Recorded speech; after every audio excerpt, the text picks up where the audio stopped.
Hello लोगोफोर, नोंथांमोननि गेजेराव आरो आं मोनसे गोदान भिडिअ लानानै फैबावबाय। नोंथांमोना भिडिअखौ जोबजासे नायलांदो।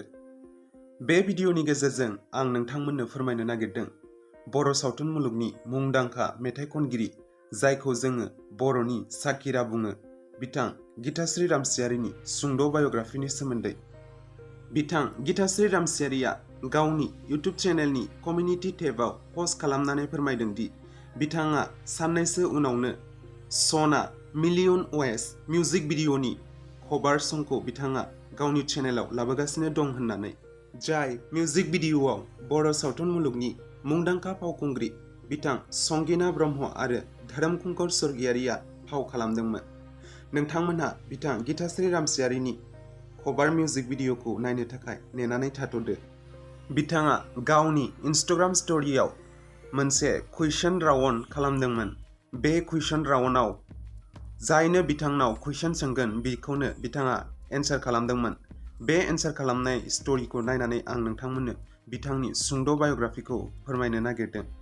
बिथाङा दायो गावनि बिमा बिफा फंबाय आरो बिनानावजों लोगोसे गुवाहाटीनि गणेशपारायाव थायो आरो बिथांनि बिमानि मुङानो जादों महिनी रामचियारी।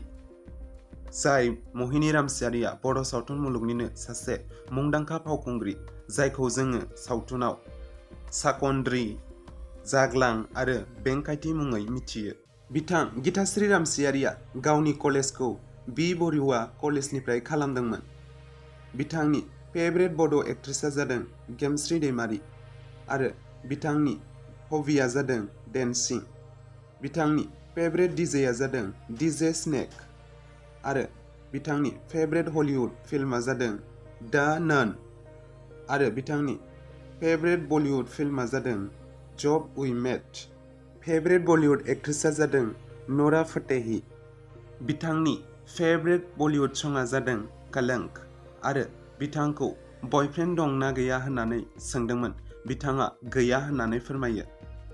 बिथांनि सुंद' बाय'ग्राफिनि भिडिअआ बेसेबांल'सैमोन। बेनि अनगायैबो नोंथांमोनहा बिथां गिताश्री रामचियारीनि सोमोन्दै माबाफोर मिथिबावोब्ला आंनो कमेन्टआव खिन्थाहरदो आरो आंनि बे चेनेलखौ दासिमबो साबस्क्राइब खालामनानै लायाखैब्ला चेनेलखौ साबस्क्राइब खालामनानै लादो। लोगोसेनो साखाथियावनो थानाय नटिफिकेशननि बेल आइकनखौबो अलाव थुनानै होदो जाहाथे आंनि भिडिअसफोरनि आपडेट्सफ्रा नोंथांनिसिम